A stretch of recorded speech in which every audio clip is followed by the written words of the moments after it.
Radhe digital platform का आपका हार्दिक स्वागत है। हेलो नमस्कार दोस्तों, आप कैसे हो? आज पूरे देश में सोनम वांगचुक को लेकर चर्चा हो रही है। कोई उन्हें पर्यावरण रक्षक कहता है तो कोई मांगों को लेकर सवाल उठाता है। लेकिन आखिरकार सच क्या है? आज इस वीडियो में हम जानेंगे कि सोनम वांगचुक कौन है, के मांगे क्या है, वे आंदोलन क्यों कर रहे हैं, सरकार का पक्ष क्या है और इस मुद्दे का संभावित परिणाम क्या हो सकता है। तो चलिए जानते हैं, सेशन को प्रारंभ करते हैं। तो फर्स्ट क्वेश्चन हमारा था कि सोनम वांगचुक कौन है। तो देखो, ये हमारे सोनम जी वांगचुक है। ठीक है। सोनम वांगचुक कौन है? ये एक लद्दाख के इंजीनियर है, शिक्षक और नव प्रवर्तक है। यानी ये तीन प्रोफेशनल है, इंजीनियर है, शिक्षक है और नव प्रवर्तक भी है। शिक्षा और पर्यावरण के क्षेत्र में काम के लिए जाने जाते हैं। ठीक है, शिक्षा और पर्यावरण में काम के लिए जाने जाते हैं। उनकी प्रेरणा से फिल्म थ्री इडियट्स, आपने थ्री इडियट्स फिल्म तो देखी है, उनमें आमिर खान ने जो फुंगसुक वांगडू का जो रोल निभाया था। ठीक है, फुंगसुक वांगडू का जो रोल निभाया था, वो ऐसा कहीं ना कहीं कहा गया है, हमने सुना भी है कि कहीं रोल था वो। क्या था कि हालांकि फिल्म इनकी जीवनी नहीं थी, मतलब फिल्म इनके ऊपर नहीं बनी थी, लेकिन रोल यानी आइडल इनसे ही माना गया, ये बताया जा रहा है। ठीक है। उन्हें कई बार राष्ट्रीय और अंतर्राष्ट्रीय सम्मान भी मिल चुके हैं। भाई जाहिर सी बात है, इतने बड़े इंजीनियर हैं, राष्ट्रीय और अंतर्राष्ट्रीय सम्मान तो मिलने ही होंगे। तो ये था इनके बारे में कि लद्दाख के इंजीनियर थे, लद्दाख के इंजीनियर और शिक्षक और नवप्रवर्तक थे, शिक्षा और पर्यावरण में काम कर रहे थे। और थ्री इडियट जो पिक्चर थी, उनमें आमिर खान ने इनका रोल निभाया था।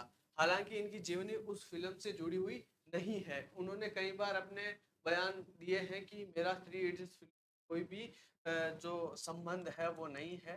ठीक है। और उन्हें कई बार राष्ट्रीय और अंतर्राष्ट्रीय सम्मान मिल चुके हैं। अब नेक्स्ट क्वेश्चन आपका है कि उनकी मुख्य मांग क्या है। देखो, एक तस्वीर है, उसमें जो लद्दाख का क्लाइमेट बताया जा रहा है, जिसमें बर्फ और ये जो तंबू है, ये दिखाया गया है। उनकी मुख्य मांग क्या है? वे मुख्य रूप से इन मुद्दों को उठाते रहे हैं: लद्दाख के पर्यावरण और ग्लेशियरों की सुरक्षा, स्थानीय लोगों की संस्कृति और पहचान का संरक्षण।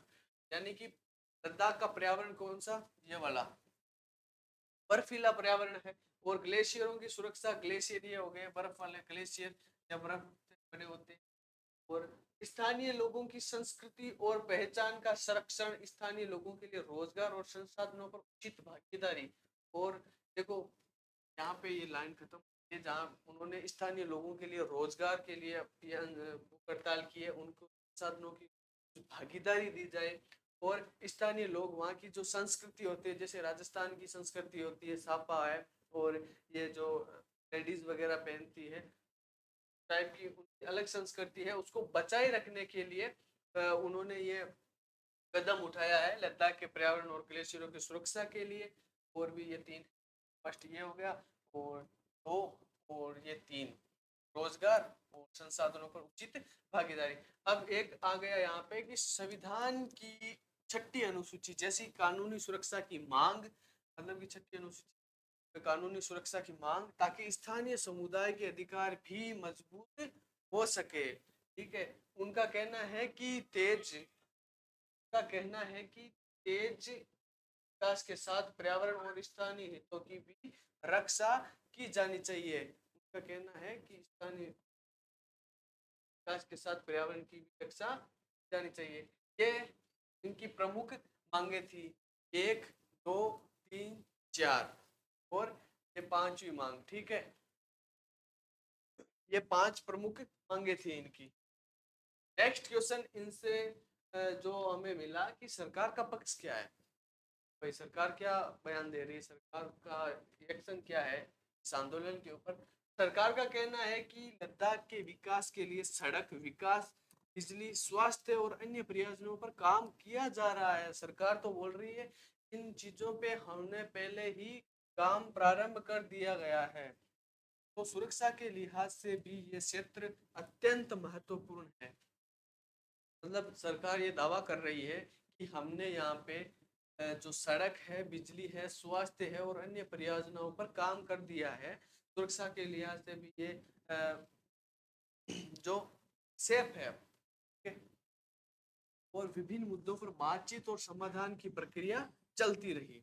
तब ये कई मुद्दे थे जिनपे सरकार और इनके बीच में जो वार्तालाप हुई, तब से ये सरकार का पक्ष आया। ये इनकी इन्होंने जो ये मांग कर रहे हैं अभी इन चीजों की, जो संस्कृति की है और लद्दाख की जो ग्लेशियर की सुरक्षा है, उनको हमने पहले ही सॉल्यूशन कर दिया है। तो ये किस बात की जो भूख हड़ताल कर रहे हैं, ये पक्ष तो आया है सरकार की तरफ से। तो नेक्स्ट क्वेश्चन यहाँ पे उठता है, अगर मांग पूरी होती है तो क्या असर हो सकता है? मांग ये पूरी कर दी जाए, सरकार का वो पक्ष था, लेकिन ये क्वेश्चन सिमिलर दोनों के पक्ष में, अगर मांगे पूरी हो जाती है तो क्या असर हो सकता है? संभावित फायदे कौन कौन से स्थानीय लोगों पर हो सकते हैं? सरकार तो कह रही है हमने स्थानीय लोगों को जो अधिकार है वो दे रखे हैं, लेकिन यहाँ पे वांगड़ू है, वांगचुक है, वो बोल रहे हैं कि स्थानीय लोगों को अधिकार दिया जाए। पर्यावरण संरक्षण को बढ़ावा मिल सकता है, प्राकृतिक संसाधनों पर स्थानीय भागीदारी बढ़ सकती है। संभावित चुनौतियां, कुछ विकास परियोजनाओं की प्रक्रिया जटिल धीमी हो सकती है, ठीक है? प्रशासनिक व्यवस्था में भी बदलाव आवश्यकता पड़ सकती है, ठीक है? अब लास्ट क्वेश्चन हम यहाँ पे देखते हैं कि क्या सोनम वांगचुक सही है या गलत। मेन क्वेश्चन यही, इसका कोई एक सरल उत्तर नहीं है। तो देश में जब कोई भी मुद्दा उठता है उसके नेगेटिव और पॉजिटिव दो विचारधारा हमेशा से चलती आ रही है, तो इसी पे ही चलेगी वो। तो इसका कोई एक सरल उत्तर नहीं है। जो लोग पर्यावरण और स्थानीय अधिकारों को प्राथमिकता देते हैं वे उनकी मांगों का समर्थन करते हैं। भाई जाहिर सी बात है, जो पर्यावरण की रक्षा के लिए तत्पर रहते हैं, आगे रहते हैं, वो उनकी मांगों का समर्थन बिल्कुल करेंगे, क्यों नहीं करेंगे। जो लोग तेज विकास और राजनीतिक परियोजनाओं को अधिक महत्व देते हैं, उनकी अलग राय हो सकती है।